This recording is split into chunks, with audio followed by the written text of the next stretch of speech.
আমরা এখানে এসেছি গত চলতি মাসের 17 তারিখ রাত্রে 17 তারিখ রাত 3টায় আমাদের বিশ্ব ইজতেমা জানুয়ারির 31 ফেব্রুয়ারির 1-2 বিশ্ব ইজতেমা সফল করার জন্য আমাদের 2,500-3 হাজার সাথীরা কাজ করতেছিল। কাজ করে রাত্রেবেলা তারা বিশ্রাম নিচ্ছে, ঘুমাচ্ছে। ওই অবস্থায় তারা ওই সার্জিস আলম এবং হাসানাত আবদুল্লাহ তাদের সাথে কথাও বলে গেছে। কথা বলে কাকরাইলে আমাদের মুরব্বীদের সাথে যখন কথা বলতে গেছে, তখন তারা অতর্কিত সাতপন্থীরা এরা অতর্কিত ওয়াসিফগং আমাদের ওই ঘুমন্ত সাথীদের উপরে আক্রমণ করে কয়েকশোকে আহত করেছে, মাথা ফাটিয়েছে। সেখানে মাদ্রাসার ছাত্র ছিল 100-র উপরে, ওখানে মাদ্রাসার ছাত্র ছিল 100-র উপরে। ওই ছাত্রদেরকে জিম্মি করে তাদেরকে মারধর করছে, আহত করেছে, আশ্রাইছে হাত পা ধরে, এবং তারা 4 জনকে হত্যা করেছে। আমাদের 4 জন ওখানে শহীদ হয়েছে, কয়েকশো আহত হয়েছে। তো এই বিষয়টা পরের দিনই তারা আবার মিডিয়াকে ভুল বোঝাচ্ছিল, কিন্তু আল্লাহর শুকরিয়া যে সমন্বয়ক সার্জিস আলম, হাসনাত আবদুল্লাহ এখানে মধ্যস্থতাকারী ছিল। তারা পুরা ঘটনা জানে, দেখছে। তারা যখন কাকরাইলে আমাদের বড়রা মাহফুজুল হক সাহেব, মামুনুল হক সাহেব, জুবাইর সাহেব হুজুর তাদের সাথে কথা বলতেছিল, ওই সময় তাদের কাছে সংবাদ গেল যে তারা মিথ্যা তথ্য প্রচার করতেছে। বছর শেষের খুশি নগদে হবে বেশি। নগদ পেমেন্টে নির্দিষ্ট ক্যাটাগরির কেনাকাটায় 300 টাকা পর্যন্ত ক্যাশব্যাক। সেই মিথ্যা তথ্য কি? যে তাদেরকে জোর করার অনুমতি দেওয়া হয়েছে, অথচ সার্জিস আলম, হাসানাত আবদুল্লাহ এরা বলেছে যে আমরা কাকরাইলের বড়দের সাথে কথা বলবো, আগামীকালকে কয়েকজন উপদেষ্টার সামনে উভয় পক্ষকে নিয়ে বসলে আপনারা যদি আপনাদের ওয়াদা ঠিক রাখেন, আমরা এই 2 জন আপনাদের পক্ষে সুপারিশ করব। এতটুকু কথা ছিল। কিন্তু তারা এখান থেকে কাকরাইল যাওয়ার সাথেই কথা ঘুরিয়ে এই মুআজ ইবনে নূর আরও কয়েকজন বলল যে সমন্বয়করা আমাদেরকে জোর করার অনুমতি দিয়ে গেছে।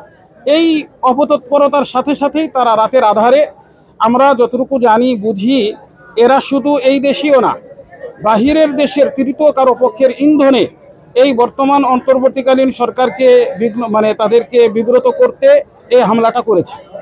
এরপরে আমাদের টাঙ্গাইল থেকে 6 বাস, আমরা খবর নিয়েছি, ধলেশ্বরী বাস 6 বাস ভরে তারা এই টাঙ্গাইলের সন্ত্রাসীরা, শামীম, তারপরে আরো মোস্তফা, সরোয়ার, এরকম হাজী শহীদ, দায়িত্ব এরা যারা ওই পক্ষের দায়িত্বশীল, এদেরকে নিয়ে তারা গেছিল।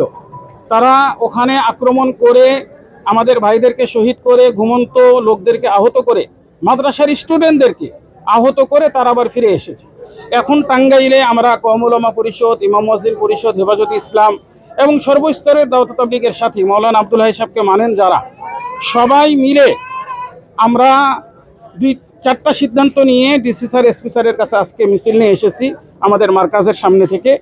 যে সর্বপ্রথম আমাদের যে দাবিটা, যারা এখান থেকে 17 তারিখে গাড়িতে গেছিল, যে আমাদের ঘুমন্ত ইজতেমার সাথীদেরকে, যারা ইজতেমার কাজের জন্য সেখানে ছিল, তাদেরকে আহত নিহত করেছে, ওদেরকে সঠিক তদন্তের মাধ্যমে ওদেরকে শনাক্ত করে ওদেরকে গ্রেফতার করতে হবে এবং বিচারের আওতায় আনতে হবে।